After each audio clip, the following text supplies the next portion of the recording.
আসসালামু আলাইকুম। আশা করি সকলে ভালো আছেন। তো আজ অনেকদিন পরে একটা নতুন ভিডিও নিয়ে আপনাদের মাঝে হাজির হলাম। তো আজকে আমরা আলোচনা করব একটি অতি কমন প্রিপোজিশন সেটা হচ্ছে অ্যাকর্ডিং টু। তো এই অ্যাকর্ডিং টু আপনি প্রায় সব জায়গায় দেখতে পারবেন। বিশেষ করে হচ্ছে পত্রিকায় এটা খুবই বেশি ব্যবহার করা হয়। তো চলুন শুরু করা যাক। তো ১ম এ আমরা দেখে নেব অ্যাকর্ডিং টু এর যে অর্থ। তো অ্যাকর্ডিং টু এর অর্থ হচ্ছে কারো মতে, মতানুসারে অথবা কি অনুযায়ী। মূলত এটা আমরা ব্যবহার করি যখন হচ্ছে আমাদের নিজের মতামত না দিয়ে অন্য কারোকে মতামত দেই। অর্থাৎ অন্য কিছু অথবা অন্য কারো মতামত আমরা যখন দেই, তখন আমরা সাধারণত ব্যবহার করি অ্যাকর্ডিং টু। তো এটা বাক্যের শুরুতেও বসতে পারে, মাঝেও বসতে পারে অথবা হচ্ছে শেষেও বসতে পারে। তো চলুন কিছু উদাহরণ দেখা যাক। আর অ্যাকর্ডিং টু কে আমরা বলতে পারি একটা কম্পাউন্ড প্রেপোজিশন। কারণ হচ্ছে একাধিক শব্দের সমন্বয়ে এটা গঠিত হয়েছে। তো খেয়াল করুন, রাকিব হচ্ছে একটা ব্যক্তির নাম।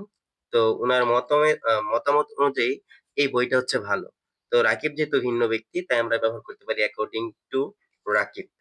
আর এটা যেহেতু বাক্যের শুরুতে বসেছে তাই আমরা একটা কমা ব্যবহার করব।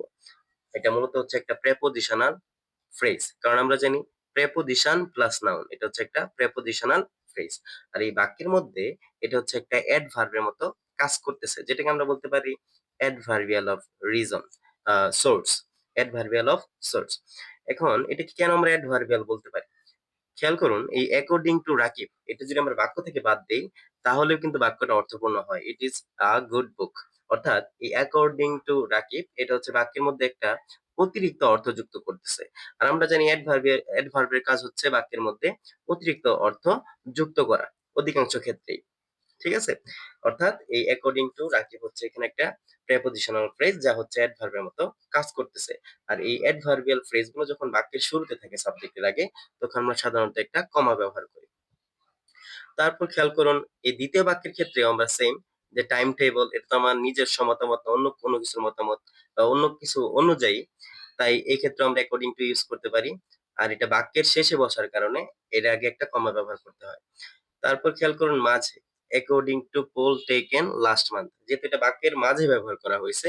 আর আমরা জানি বাক্যের মাঝে যখন আমরা অতিরিক্ত কোনো অংশ ব্যবহার করি তখন এদের উভয় পাশে সাধারণত দুটো কমা ব্যবহার করা হয়। ঠিক আছে?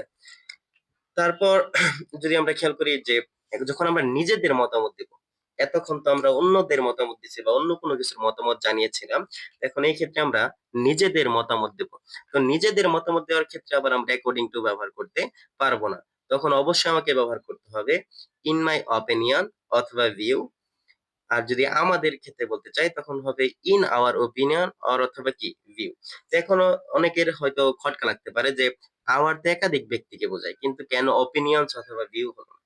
এক্ষেত্রে এটার লজিক হচ্ছে যে এক্ষেত্রে সকলের ভঙ্গি হচ্ছে সিঙ্গুলার, অর্থাৎ সবাই মিলে একটা মতামত দিছে, ভিন্ন জন ভিন্ন মত দেয় নাই। তো এরকম ইউনিফাইড সিঙ্গেল ওপিনিয়ন বোঝানোর ক্ষেত্রে আমরা এই আওয়ারের পরেও কি অপিনিয়ন অথবা ভিউ ব্যবহার করতে পারি। তো যেরকম in my opinion Anna's friend is an idiot. সেক্ষেত্রে আমার নিজের মতামত জানাচ্ছি, তো এই ক্ষেত্রে আমরা যদি ব্যবহার করি অ্যাকর্ডিং টু মি তাহলে বাক্যটা ভুল হবে। অনুরূপভাবে ইন মাই ভিউ এই ক্ষেত্রে যদি আমরা বলি যে অ্যাকর্ডিং টু মি তাহলে এটা ভুল হবে, কারণ হচ্ছে আমার নিজস্ব মতামত জানাচ্ছি। ঠিক আছে? দে আর নট ভেরি পলাইট। তো আজ এই পর্যন্তই। আশা করি আপনারা বিষয়টি বুঝতে পেরেছেন। আর এই প্রেপোজিশনটা আপনাদের বাক্যে ব্যবহার করলে বাক্য সুন্দরভাবে গড়তে হয়। আপনার বাক্য ন্যাচারালি গড়তে হয়। যা ফ্রি হ্যান্ড রাইটিং এ খুব ভালো প্রভাব রাখবে বলে আশা করি। তো এরকম শিক্ষামূলক ভিডিও পেতে রাকিবস ইংলিশ আপডেটের সাথে থাকুন। বিশেষ করে হচ্ছে রাকিবস ইংলিশ আপডেট ইউটিউব চ্যানেলটি সাবস্ক্রাইব করে রাখুন। তো আজ এই পর্যন্ত। আল্লাহ হাফেজ।